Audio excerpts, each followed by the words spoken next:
শব্দ করিস না। নমস্কার আপনাদেরকে সবাইকে। এখন আমি রান্না করে নিচ্ছি গোবিন্দভোগ চালের পিঠে রান্না করব। আদা এবং লঙ্কা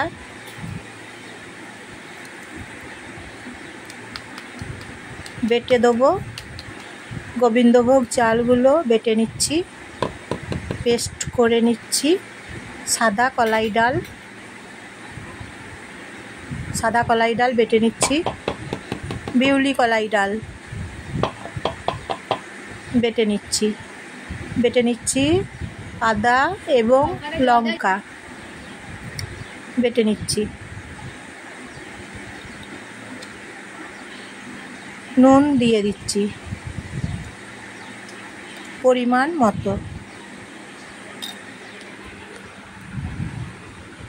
গোবিন্দভোগ চাল দিয়ে বিউলি কলাই ডাল দিয়ে বেটে পিঠে রান্না করছি। এখন ভালো করে গুলে নিচ্ছি বা মেখে নিচ্ছি। কেমন আছেন সবাই? ভালো আছেন তো? নমস্কার আপনাদেরকে সবাইকে জানাই। আমার ভিডিও যদি ভালো লাগে আপনাদের, আমার রান্না, আমার রেসিপি যদি আপনাদের ভালো লাগে তাহলে লাইক করবেন আর প্লিজ আমার ভিডিও দেখবেন। মেখে নিলাম এবং সাবস্ক্রাইব করে দেবেন এবং শেয়ার করে দেবেন, বাকি সবাইকে শেয়ার করে দেবেন। আর আমার ভিডিও আপনারা সবাই দেখবেন, প্লিজ দেখবেন। এবারে আমি তাওয়া চাপিয়ে নিচ্ছি, গরম করে নেব, বেশ ভালো করে গরম করে নিচ্ছি। তারপর ঘি দিচ্ছি, নিয়ে ভেজে নিচ্ছি পিঠে, গোবিন্দভোগ চালের পিঠে ভেজে নিচ্ছি। এই যে কড়াইতে রান্না করে নিচ্ছি গোবিন্দভোগ চালের পিঠে রান্না করে নিচ্ছি।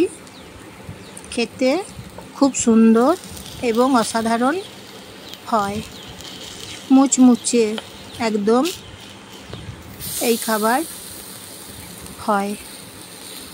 খেতে বেশ ভালো লাগে, শুধু ভালো লাগে এবং চায়ের সঙ্গে ভালো লাগে।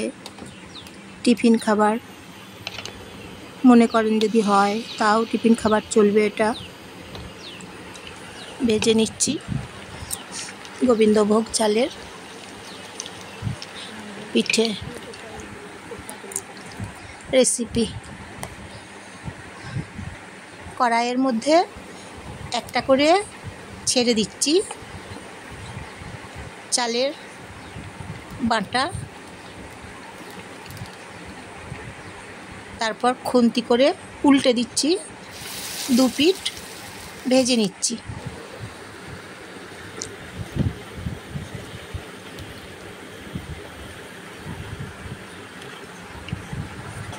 একটা করে ভেজে নিচ্ছি,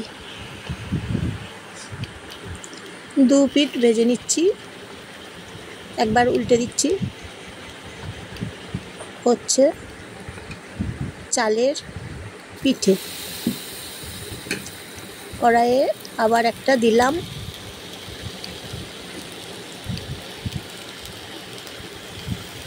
বেশ নুন ঝাল খেতে হয়, নুন ঝাল পিঠে, গোবিন্দভোগ চালের পিঠে।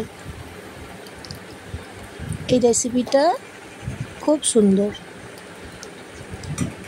ভেজে নিচ্ছি, একটা করে ভেজে নিচ্ছি।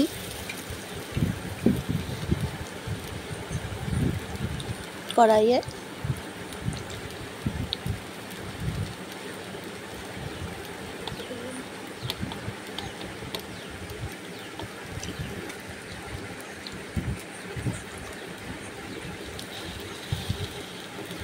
তাড়াতাড়ি এই রান্না হয়ে যায়।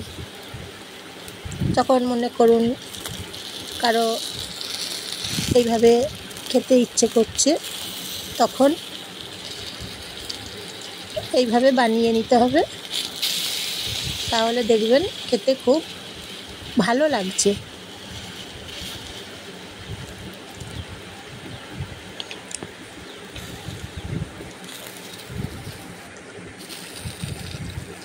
দু পিঠ উল্টে দিচ্ছি আর দু পিঠ ভেজে নিচ্ছি।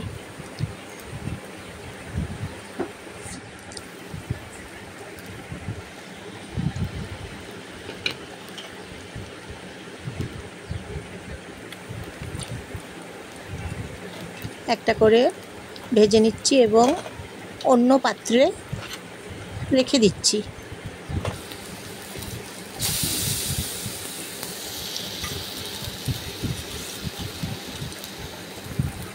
খুব সহজে এই রান্না হয়ে যায়, চট জলদি রান্না।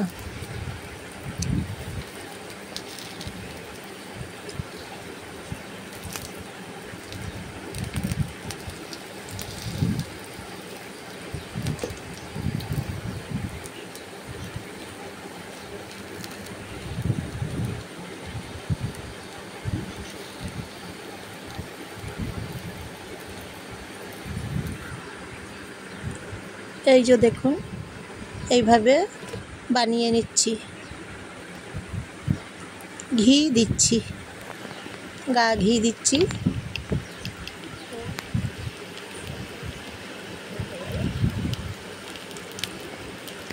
ভেজে নিচ্ছি